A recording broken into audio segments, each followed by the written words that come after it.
Assalamualaikum warahmatullahi wabarakatuh. Bismillahirrahmanirrahim.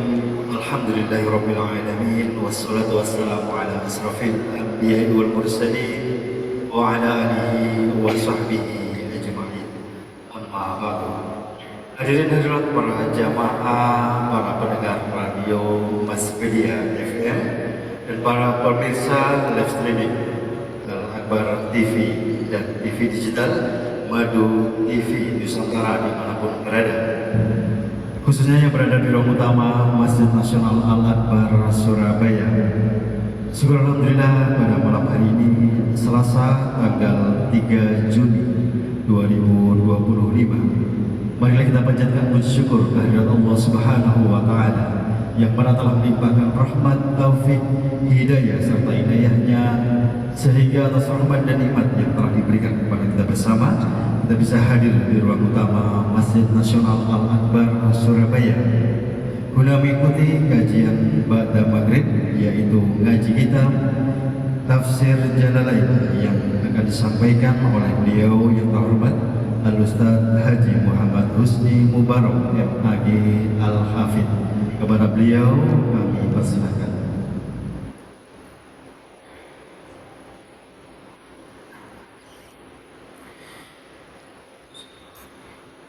Assalamualaikum warahmatullahi wabarakatuh.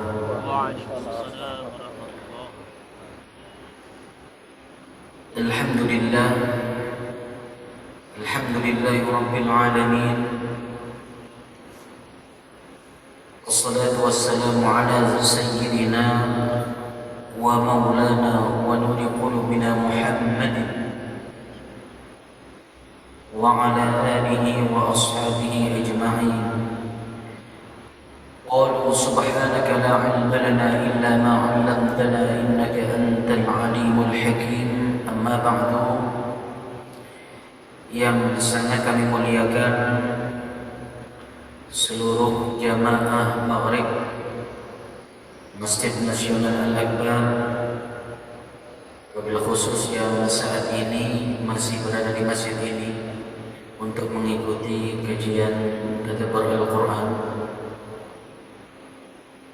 Juga yang sangat saya hormati para pemirsa yang menyaksikan kajian ini secara virtual, baik melalui Al-Akbar TV, Mas Media, Madu TV, ataupun channel-channel lainnya. Alhamdulillah, kita haturkan puja dan puji syukur kehadirat Allah Subhanahu wa taala atas aneka nikmat yang Allah berikan kepada kita semua, sehingga pada hari ini Allah memudahkan langkah kaki kita untuk sama-sama hadir di Masjid Nasional Al-Akbar ini. Bapak Ibu sekalian rahimakumullah, setelah tadi kita telah menunaikan sholat maghrib secara berjamaah, dalam beberapa menit ke depan akan kita kaji bersama salah satu penggalan dari firman Allah Subhanahu wa taala, Surah An-Nur juz 18 ayat ke-21, yang mana dari ayat ini tema yang kita angkat masih sama dengan tema sebelumnya, yakni tafsir Tazkiyah edisi ke-5. A'udzu billahi minasyaitonir rajim. Bismillahirrahmanirrahim. يا أيها الذين آمنوا لا تتبعوا خطوات الشيطان ومن يتبع خطوات الشيطان فإنه يأمر بالفحشاء والمنكر ولولا فضل الله عليكم ورحمته ما زكى منكم من أحد أبدا ولكن الله يزكي من يشاء Wallahu sami'un alim. Bapak Ibu sekalian, ayat ini kalau kita terjemahkan secara harfiah, kurang lebih artinya, wahai orang-orang yang beriman, janganlah kalian mengikuti langkah-langkah syaitan. Barang siapa yang mengikuti langkah-langkah syaitan, sesungguhnya sesungguhnya syaitan menyuruh kalian untuk melakukan perbuatan keji dan mungkar. Dan sekiranya bukan karena rahmat Allah, sekiranya bukan karena karunia dan rahmat Allah kepada kalian, maka seseorang pun di antara kalian tidak akan bisa membersihkan diri. Tetapi sesungguhnya Allah mensucikan siapapun yang Dia kehendaki. Allah adalah Zat yang Maha mendengar lagi Maha mengetahui. Hadirin hadirat rahimakumullah, ayat ini kalau kita lihat terjemah secara harfiah saja, kula panjenengan akan bisa membuat satu gambaran secara ringkas bahwa ayat ini membahas tentang dua hal. Pokok kandungan yang terdapat dalam ayat ini adalah dua hal. Yang pertama adalah bahwa sebagai seseorang yang beriman, kita dilarang oleh Allah Subhanahu wa taala. Allah melarang kita untuk mengikuti langkah-langkah syaitan. Kenapa demikian? Karena tujuan syaitan adalah untuk menjerumuskan umatnya Nabi Muhammad. Tujuan syaitan adalah untuk mencari teman yang sama-sama masuk neraka. Tujuan syaitan adalah untuk menyesatkan umat mukmin sebanyak mungkin sehingga kemudian menjadi teman mereka di neraka.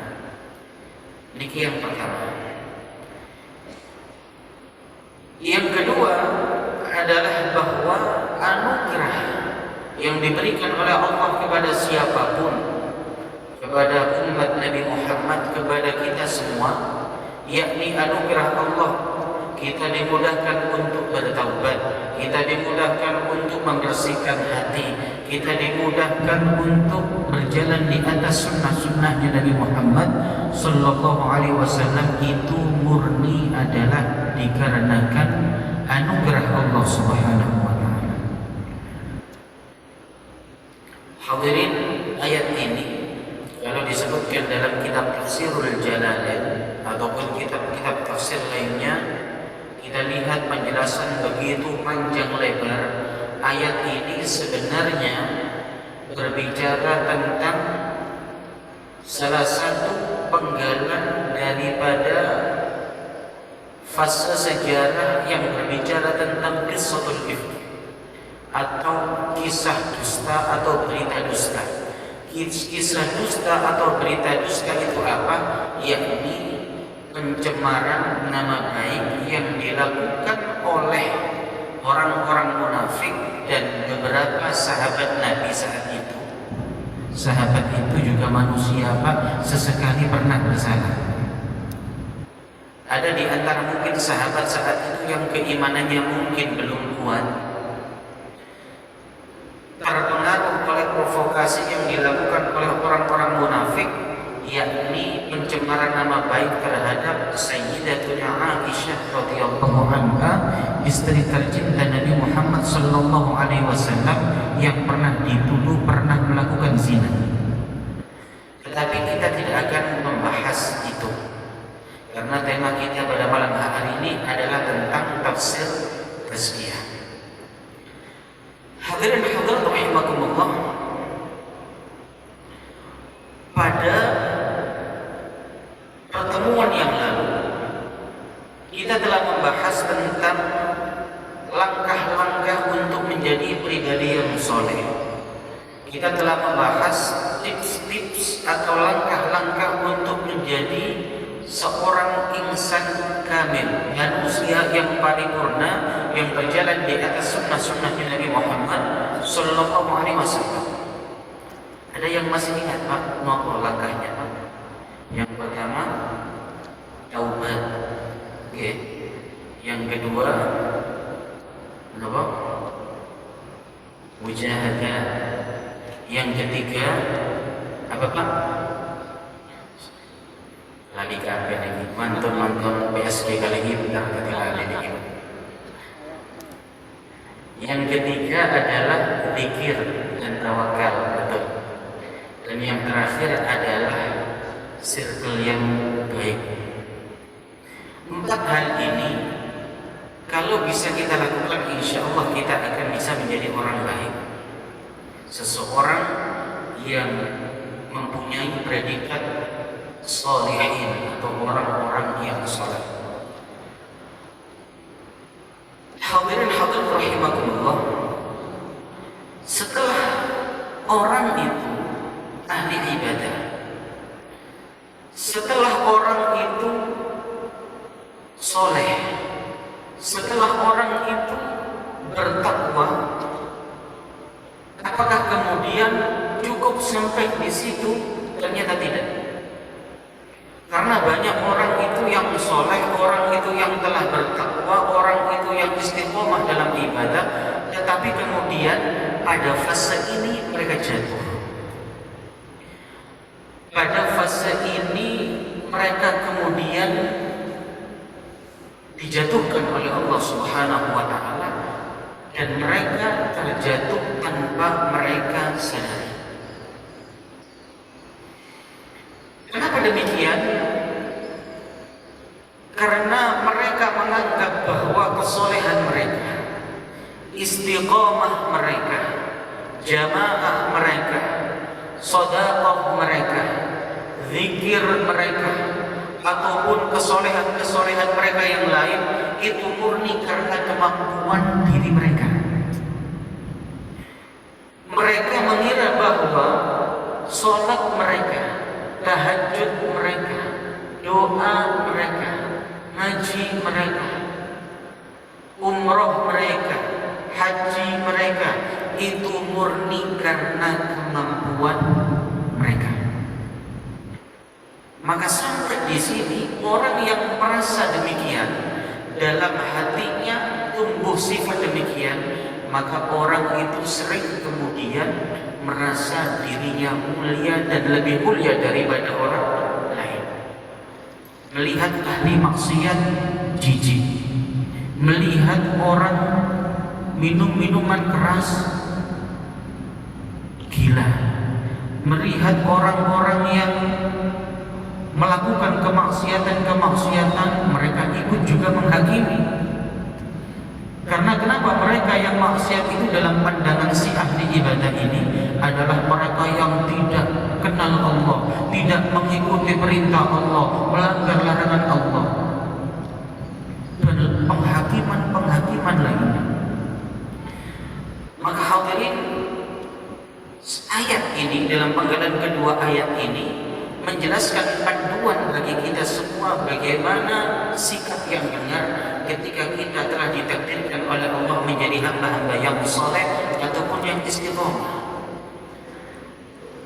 Apa kemudian yang disebutkan dalam ayat ini? Walaula fadlullahi 'alaikum wa rahmatuhu ma zaka minkum min ahadin abadan walakin Allah yuzakki man yasha. Jika bukan karena karunia Allah kepada kalian, jika bukan karena rahmat Allah kepada kalian, maka seseorang di antara kalian, siapapun itu, tidak akan bisa membersihkan diri, tidak akan bisa mensucikan hati, tidak akan bisa menjadi hamba yang saleh. Walakinna Allah yuzakki man yasha. Dan tetapi sesungguhnya Allah itulah yang sebenarnya menjadikan kalian soleh. Sesungguhnya Allah itulah yang membersihkan hati kalian. Maka Pak, dari ayat ini kemudian ada salah satu kaidah dalam ilmu tazkiyatun nufus yang barangkali ini penting bagi kita, penting kita catat sebagai panduan kita agar tidak salah melangkah.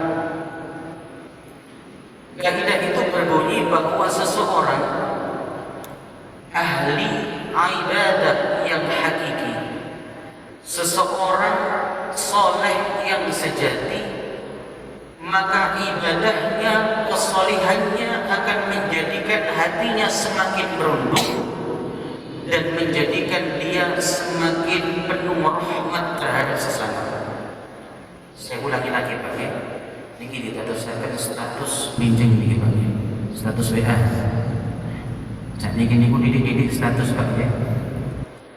Seorang yang soleh, yang hakiki, ahli ibadah yang sejati, maka kesolehannya, ahli ibadahnya akan menjadikan hatinya semakin merunduk dan menjadikan hatinya semakin penuh cinta kasih terhadap sesama, termasuk terhadap ahli maksiat. Kenapa hatinya semakin merunduk? Karena dia faham betul terhadap dalil yang disebutkan dalam ayat ini, karena kesolihannya, ibadahnya, sholatnya, umrohnya, hajinya, zikirnya, ataupun semua ibadahnya yang lain itu murni karena rahmat dan anugerah dari Allah. Makanya kalau penjenengan ahli sholat pun sombong, Pak. Syukur ya Allah, segala puji bagi Engkau yang telah memberikan aku anugerah taufik untuk ringan dalam beribadah, karena tidak semua orang diberikan anugerah itu. Dia faham bahwa keinginannya, niatnya, tenaganya, semuanya itu adalah anugerah Allah. Semuanya itu adalah berkah daripada perbuatan Allah Subhanahu wa Ta'ala.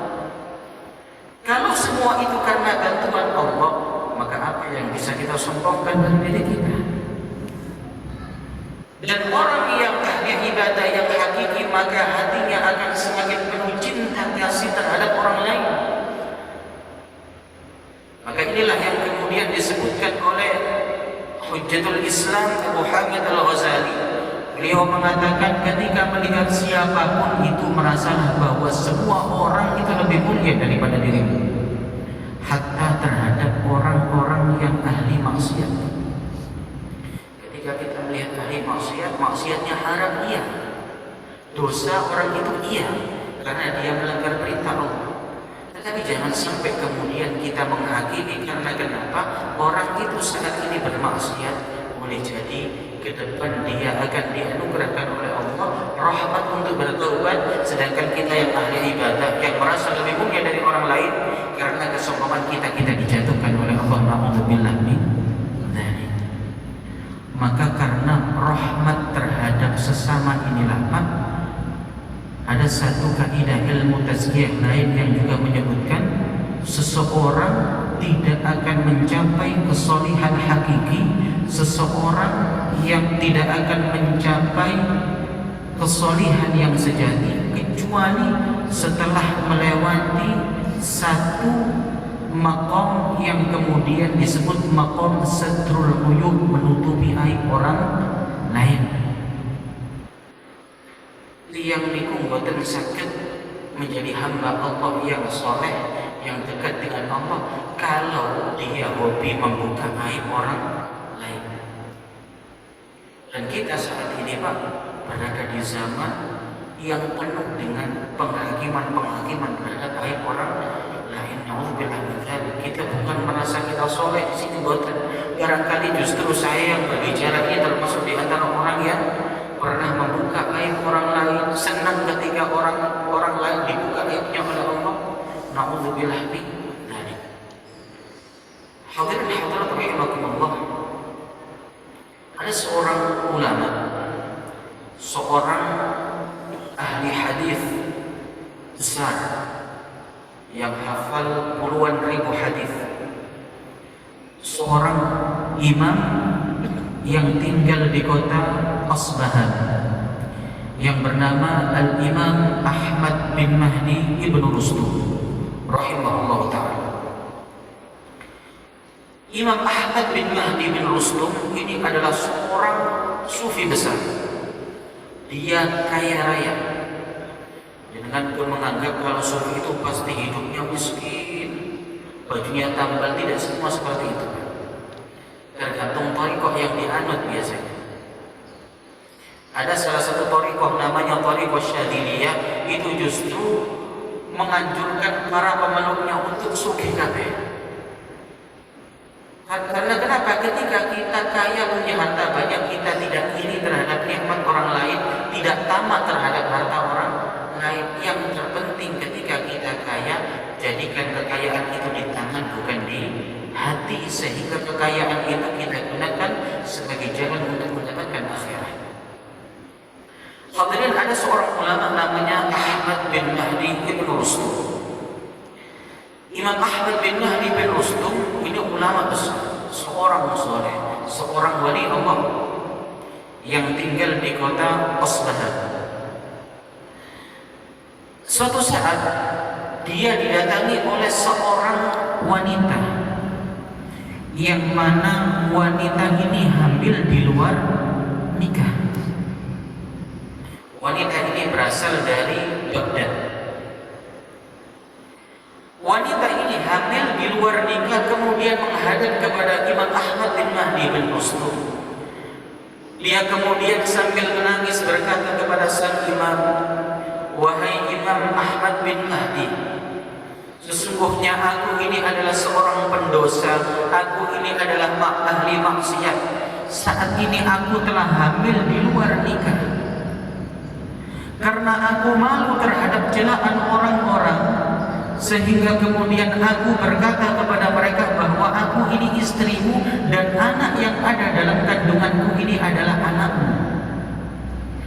Maka wahai Imam Ahmad bin Mahdi, aku mohon kepadamu agar engkau menutupi aibku.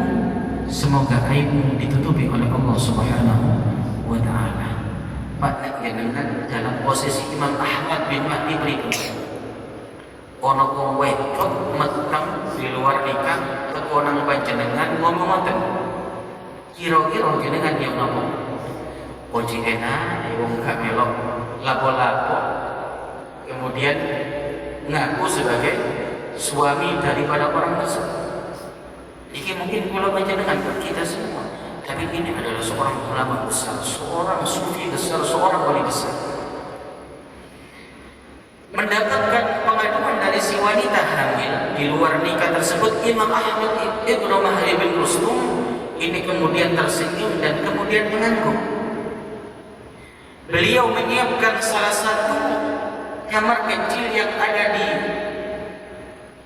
bagian daripada tanah yang ada di rumahnya, sehingga wanita itu yang sedang hamil tersebut berada di area rumahnya.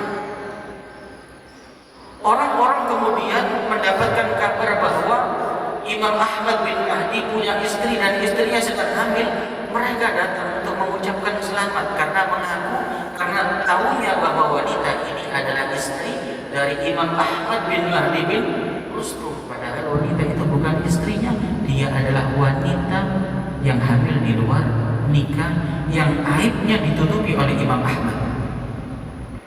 Orang-orang mengucapkan selamat kepada Imam Ahmad. Beliau kemudian seperti bahagia pulang. Beliau menerima ucapan selamat dari orang-orang. Terima kasih atas ucapan selamat kepada saya dan istri saya, terima kasih dan sebagainya. Demikian juga ketika wanita tadi telah melahirkan anaknya, orang-orang kemudian berbondong-bondong mengucapkan selamat kepada Imam Ahmad bin Mahdi. Beliau menampakkan diri seperti seorang ayah yang bahagia karena kelahiran putranya. Tidak cukup sampai di situ, Pak. Sang ibu dari bayi ini dinafkahi, anaknya juga dinafkahi. Sampai kemudian berjalan beberapa tahun. Kemudian Allah berkehendak anak daripada wanita yang hamil di luar nikah tadi kemudian sakit dan kemudian meninggal. Setelah kemudian meninggal, wanita ini kembali datang kepada Imam Ahmad bin Mahdi bin Rustum.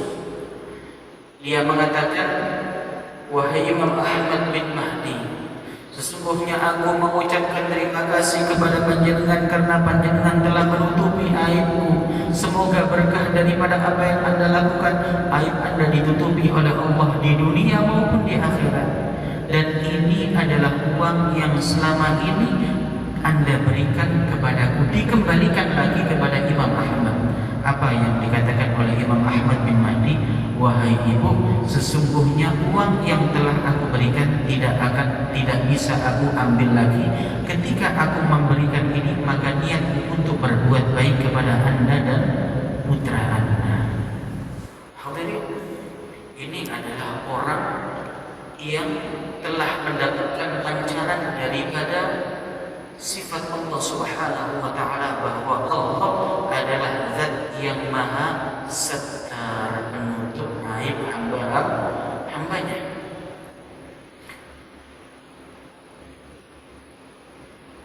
Allah adalah zat yang maha menutup aib. Kalau seandainya aib daripada kita semua tidak ditutup oleh Allah, Pak, kira-kira seperti apa? Kita yang hadir di sini, maupun saya yang berbicara di sini, pun punya aib yang banyak. Kulo tampak mulia di hadapan panjenengan karena Allah masih menutupi aib saya. Sebaliknya Anda tampak baik di mata semua orang karena Allah telah menutupi aib Anda. Bagaimana seandainya aib kita dibuka oleh Allah Subhanahu wa ta'ala? Satu dosa yang kita lakukan menjadikan satu bagian dari tubuh kita berbau busuk. Kalau kita telah melakukan dosa yang berkali-kali, maka betapa busuk bau tubuh kita. Ini adalah berkat daripada sifat Allah Subhanahu wa ta'ala, bahwa Allah adalah zat yang maha setar. Allah menutup aib hambanya tidak hanya di dunia, juga nanti di akhirat.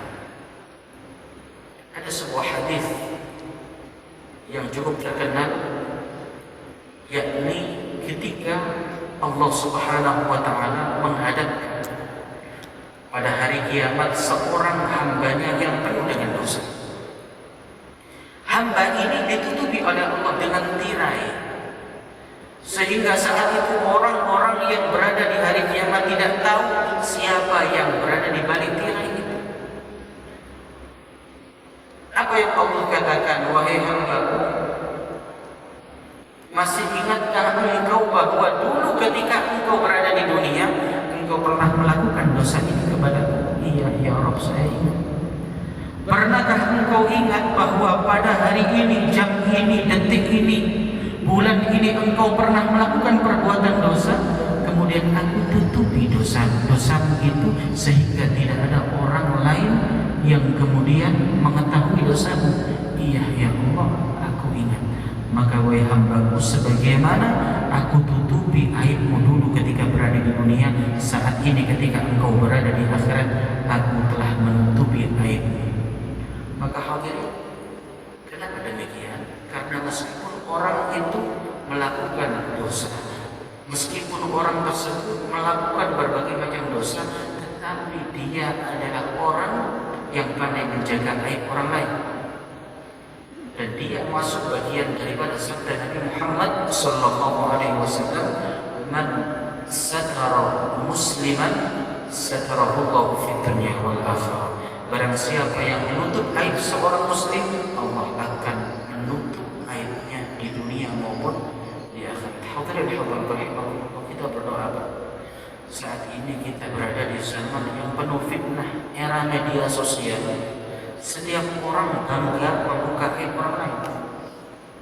Kalau zaman dahulu, lembaga pendidikan tidak semaju sekarang.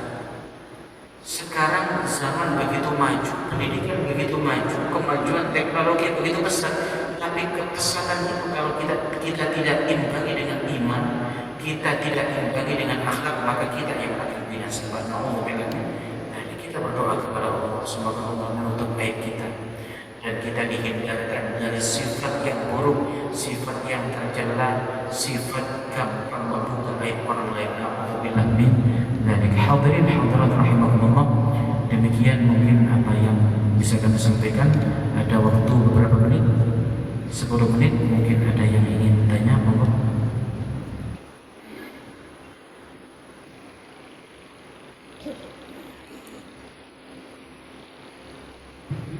Assalamualaikum warahmatullahi wabarakatuh. Waalaikumsalam. Mohon maaf, ini yang aib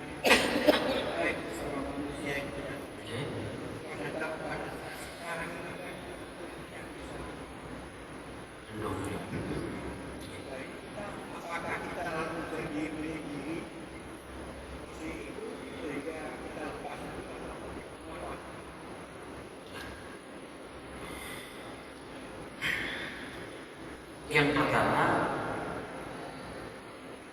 apa sekiranya langkah yang harus kita lakukan melihat fenomena zaman sekarang?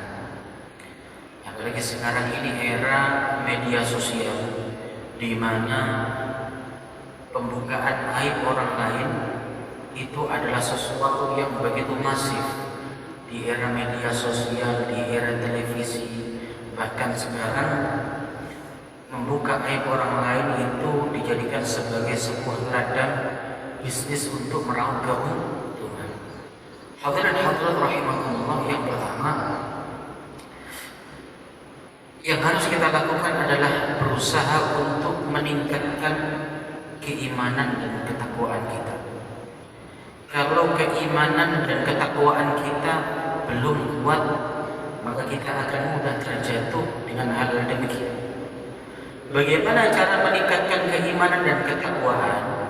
Yang pertama adalah jenengan tentu harus tahu akibat dan ancaman yang telah diberikan oleh syariat terhadap orang-orang yang gemar membuka aib orang lain. Kemudian Anda berkumpul atau mencari circle yang positif, bukan circle yang mau naik bahasa di orang sekarang itu toksik gitu. Circle yang kemudian ketika berkumpul yang terjadi adalah gosip, rasan-rasan, mencari-cari aib orang lain. Langkah yang ketiga adalah dengan berdoa kepada Allah agar dihindarkan atas hal tersebut. Ini terkait langkah untuk meningkatkan keimanan dan ketakwaan. Kalau kemudian kita sudah terlanjur punya media sosial, bagaimana Ustaz? Punten kula sendiri juga bermedia sosial, Pak. Usahakan Anda tidak memfollow akun-akun yang berbicara terkait aib orang lain. Oh, ini betul, Pak. Akun-akun yang akun sampah, Pak. Akun sampah yang isinya berbicara tentang gosip, berbicara tentang aib, berbicara tentang hal-hal yang itu menghakimi aib orang lain. Dan di situ juga terdapat netizen-netizen yang demikian, itu hindari, Pak. Tidak usah di-follow, di-unfollow, dihapus dari pertemanan. Karena kenapa? Kalau masih Anda tetap follow, jenengan ikuti, kita akan tertarik untuk update informasi dari situ. Ngapunten, saya pun pernah seperti itu. Saya pernah beberapa tahun update akun-akun yang berbicara tentang gosip. Jadi setiap hari hati kita dipaksa untuk penasaran gosip apa terbaru tentang si A, si B, si C dan seterusnya. Lalu kemudian kami sadari bahwa itu adalah sesuatu yang sangat buruk, dosa yang begitu besar. Ghibah, penghakiman terhadap orang itu dosa besar. Jadi sekarang ini ada dosa yang besar karena biasa dianggap sebagai dosa kecil karena diantaranya ghibah itu. Apun tanpa ini pembandingan yang sebenarnya tidak usah dibandingkan. Tapi contoh saja, kita kalau makan babi rasanya ono-ono. Wes cowiji. Kenapa babi haram? Iya. Apakah makan babi dosa? Ya iya, haram. Kalau tahu disengaja ya dosa. Tetapi kita tidak sadar bahwa kita setiap hari membicarakan aib orang lain, itu dosanya jauh lebih besar daripada Anda makan babi berkali-kali. Barangkali demikian. Karena kenapa? Orang ketika makan sesuatu yang haram itu dosa, tapi ketika kemudian ditaubati dengan sungguh-sungguh, dosanya akan diampuni oleh Allah. Tapi kalau dosa yang besar seperti itu, level pertaubatannya harus betul-betul besar dan tidak akan diampuni oleh Allah kalau kita gemar masih melakukan dosa yang sama. Apalagi dosa sosial, itu kata para ulama, di antara syarat ampunan yang diberikan oleh Allah terhadap dosa sosial adalah kita meminta maaf kepada orang yang kita zalimi, termasuk orang yang kita ghibai. Mengatakan Pak Yahya, ini kan berada media sosial, buat penting, kalau mau buat mantan-mantan Pak, monggo. Iya, monggo.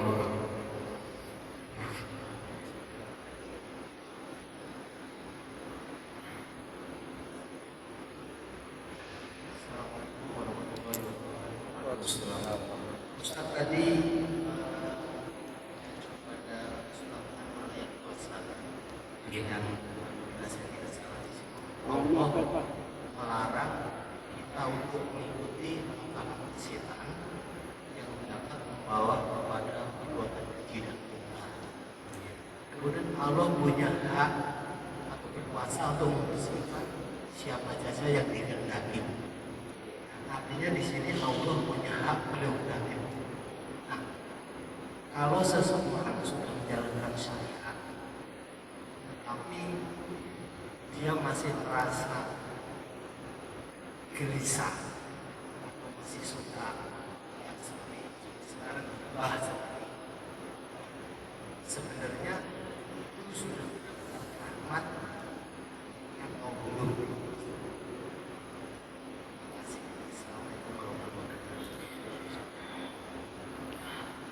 Orang yang sudah mendapatkan rahmat, orang yang sudah berusaha melaksanakan syariat sebaik mungkin, tapi kemudian dia masih suka ibadah dan lain sebagainya, apakah dia akan mendapatkan rahmat dari Allah Subhanahu wa Ta'ala? Begini, ketika orang itu ibadah, otomatis dia mendapatkan rahmat. Apakah ibadahnya diterima, itu bukan wewenang kita untuk menilai. Karena ketika orang itu ibadah berusaha sebaik mungkin, diterima atau tidak, al-qabul war-rad, diterima atau ditolak oleh Allah, maka itu urusan Allah Subhanahu wa Ta'ala. Biasanya kalau ibadah-ibadah itu syarat diterimanya adalah khusyuk, ikhlas. Ibadah yang meski tidak khusyuk, tidak ikhlas, tapi tetap diterima oleh Allah, itu diantaranya sholawat. Kalau kita sholat, apakah sholat kita diterima oleh Allah? Alam, kita bukan dalam kapasitas untuk melakukan itu. Di nama ibadah saja berusaha sebisa mungkin untuk khusyuk. Kalau kemudian Allah tidak berkehendak untuk menerima ibadah kita, itu urusan Allah. Yang penting kita menunaikan apa yang diperintahkan oleh Allah, kita berusaha untuk khusyuk, untuk ikhlas, selanjutnya kita serahkan kepada Allah. Ustaz, tapi kita takut ditolak, tapi kita ingin diterima, ya itu bagus. Karena kita ingin diterima, itu namanya roja, pengharapan kepada Allah. Kita takut ditolak, itu namanya kita menerapkan khauf, kita takut ibadah kita ditolak oleh Allah. Maka itu tetap harus merupakan sifat yang harus kita miliki. Lah Ustaz, tapi kalau kemudian kita ghibah, apakah ketika kita ghibah kita masih mendapatkan rahmat Allah? Ketika kita ghibah, boleh jadi rahmat Allah dipalingkan. Saya pernah membaca kitab namanya kitab Tanbihul Ghafilin. Di antaranya sesuatu yang menjadikan sebab rahmat Allah itu dipalingkan, dicabut, adalah ghibah. Termasuk majelis seperti ini kita diguyuri rahmat Allah, kemudian ada yang ghibah, maka boleh jadi semuanya tidak mendapatkan rahmat dari Allah. Cekapan ya, insyaallah akan kita sambung di lain kesempatan. Baik, hadirin hadirat rahimakumullah, karena waktu sudah habis, mari kita akhiri dengan membaca Alhamdulillah Rabbil Alamin. Alhamdulillah Rabbil Alamin. Atas segala kekurangannya mohon maaf. Semoga apa yang kita pelajari dimanfaat dan kita diberikan kemudahan oleh Allah untuk mengamalkannya. Amin amin Allahumma amin. Wal afu minkum. Wassalamualaikum warahmatullahi wabarakatuh.